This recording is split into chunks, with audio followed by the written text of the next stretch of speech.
এই ভিডিও ছাদের রড বিছানোর পদ্ধতির চতুর্থতম ভিডিও। তো আজকের ভিডিও খুব ইম্পর্টেন্ট। যে সমস্ত রাজমিস্ত্রি ভাইয়েরা ছাদে রড বিছাতে শিখেননি তাদের ক্ষেত্রে আজকের ভিডিও খুব গুরুত্বপূর্ণ এবং খুব ইম্পর্টেন্ট। যারা এই ভিডিও আমার ইউটিউব চ্যানেলে ফেসবুক পেজে দেখছেন, তো সকল দর্শক বন্ধুদের আন্তরিক শুভেচ্ছা জানিয়ে এই গুরুত্বপূর্ণ ভিডিও খুব ডিটেলসে, যাতে সকল দর্শক বন্ধুদের বোঝার সুবিধা হয়, সেভাবে আজকের ভিডিও আমি শুরু করছি। তো দর্শক বন্ধু, চলুন ভিডিওটি শুরু করে দেওয়া যাক।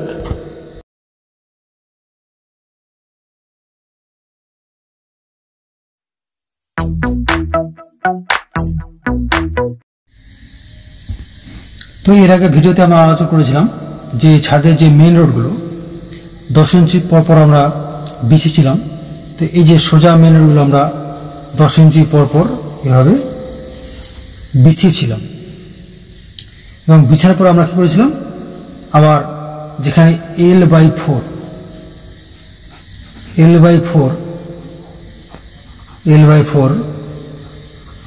অর্থাৎ গোটা ছাদটার 4 ভাগ করার পর এদিক থেকে 1 ভাগ, এদিক থেকে 1 ভাগ নেওয়ার পর আমরা মার্ক করেছিলাম, সেটা তীর চিহ্ন বা কে চিহ্ন দিয়ে, যাই হোক। তো L/4 এর পর থেকে আমরা কি করেছিলাম, আবার 10 ইঞ্চি পরপর যে ডিস্ট্রিবিউশন রড, সেই ডিস্ট্রিবিউশন রডকে আমরা বাইন্ডিং করেছিলাম। এবং এর আগের যে first part, second part, third part video আছে, সেই ভিডিওতে ডিটেলস আমি আলোচনা করেছি। এভাবে আমরা ডিস্ট্রিবিউশন রড বাইন্ডিং করেছিলাম। করার পর কি করেছিলাম আমরা, এবং এই যে সমস্ত মেন রড ক্রাং করা হবে, এখানে টাই দিয়ে ভাঁজ করার পর আমরা ক্রাং করি, এভাবে ভাঁজ করার পর ক্রাং করে থাকি। তো সেগুলো রড বিছানোর আগেই আমরা কি করে থাকি, এর উপরে একটি রড, যেহেতু এগুলো 10 ইঞ্চি পরপর, এবং উপরে যে টপ জালে হবে সেই টপ জালতে আমরা 5 ইঞ্চি পরপর ডিস্ট্রিবিউশন রডটা আমরা বাইন্ডিং করবো। সেক্ষেত্রে আমরা আগে থেকে 5 ইঞ্চি পরপর এদিকেও হবে। আমি শর্টকাট ভিডিও করার জন্য দেখাচ্ছি আপনাদেরকে। রডগুলো আগে থেকে বিছিয়ে রাখি, এই পাশে ওইভাবেই আমরা বিছিয়ে রাখি, এবং বিছিয়ে রাখার পর তখন আমরা আবার যে মেন রডগুলোকে আমরা বিছিয়ে দিই। তো সেগুলো আগের ভিডিওতে আপনারা ডিটেলস পেয়ে যাবেন। বিছিয়ে দেওয়ার পর যেখান থেকে ক্রাং হবে, অর্থাৎ আমরা এখান থেকে ক্রাং হবে, এখান থেকে কে, এখান থেকে এখানে কে, এখানেও কে চিহ্ন দিয়ে আমরা করেছি। তো এই যে তারপর যে রডগুলো অর্থাৎ 10 ইঞ্চি পরপর যে বিছিয়েছিলাম, তার মাঝে মাঝে আমরা একটি করে মেন রড বিছিয়ে দেব। তো দেওয়ার পর আমরা কি করেছিলাম, যে যেখান থেকে ক্রাং হবে সেখানে আমরা একটি ডিস্ট্রিবিউশন রড বিছিয়ে দিয়ে আমরা বাইন্ডিং করেছিলাম। বাইন্ডিং করার পর আমরা ক্রাং তুলে দিয়েছি, বা ক্রাং আপনারা পরে তুলতে পারেন। দেওয়ার পর যে টপ জালি যে ডিস্ট্রিবিউশন রড, সেগুলো আপনারা বাইন্ডিং করে নিতে পারেন। তো বাইন্ডিং করার পর এরপর কি কাজ, সেই কাজ বা কি করতে হবে আমাদেরকে, এবং কীভাবে রড বিছাতে হবে, তো আজকের ভিডিও হলো মেন বিষয়। তো এরপর আমাদেরকে যে ডিস্ট্রিবিউশন রড আমাদেরকে বিছাতে হবে। যেহেতু আমরা এখানে ছাদ যে বাইন্ডিং আমি আপনাদেরকে শেখাচ্ছি, সেটা হলো 2 স্ল্যাব, অর্থাৎ এদিক থেকেও ক্রাং উঠবে, এদিক থেকে ক্রাং, এদিক থেকেও ক্রাং হয়ে ডবল জালের সৃষ্টি হবে, এদিক থেকেও ক্রাং হয়ে ডবল জালের সৃষ্টি হবে।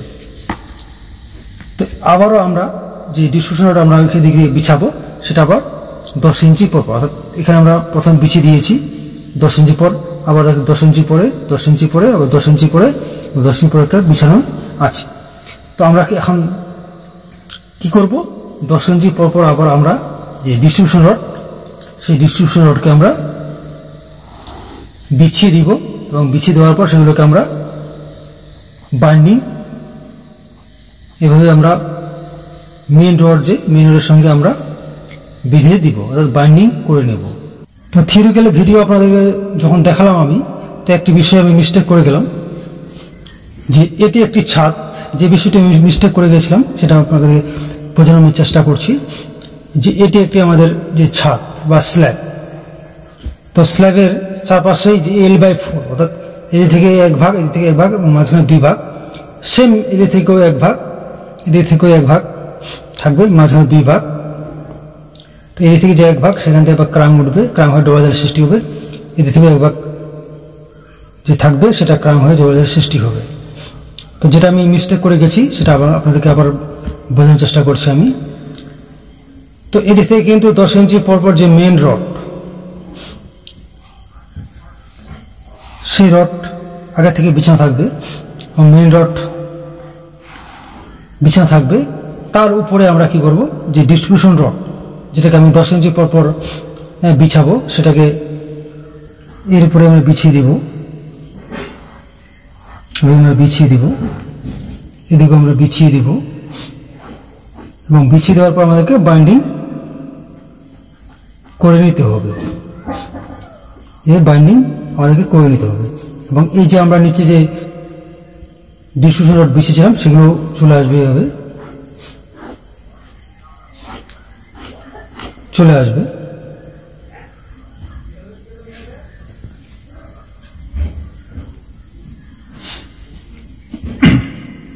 তো আবার বলছি যে আগে থেকে যে L/4 বা এদিক থেকে আমরা যদি L/4 থেকে L/4 আমরা একটা কোনো মার্ক, তীর চিহ্ন বা কে বা কোনো আপনারা মার্ক করে নিতে পারেন।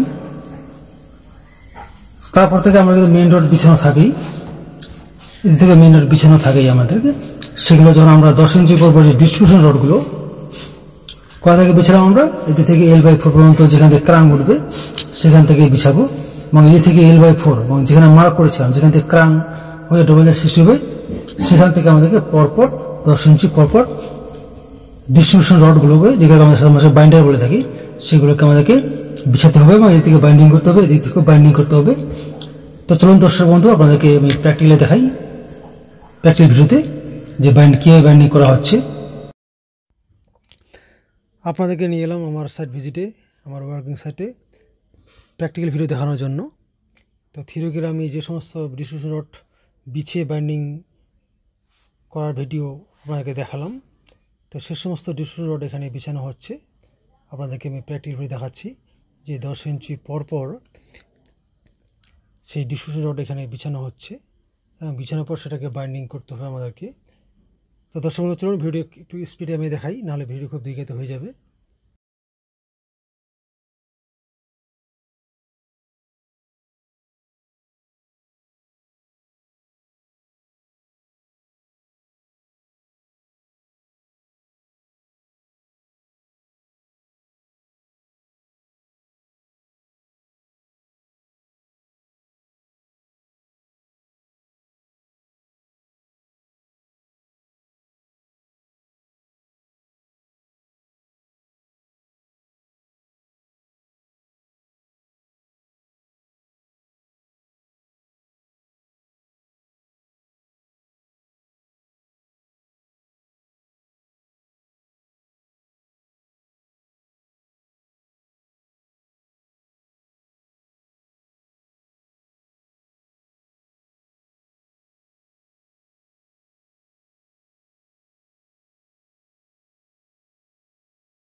তো আপনাদেরকে আমি দেখাচ্ছি যে ডিস্ট্রিবিউশন রড বাইন্ডিং করার পর কেমন দেখাচ্ছে সেটা দেখানোর জন্য।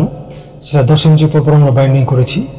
তো দর্শক বন্ধু, একটি ভিডিওর মাধ্যমে ছাদের রড বাইন্ডিং যে পুরো প্রক্রিয়াটি বোঝানো, দেখানো বা শেখানো সম্ভব নয়।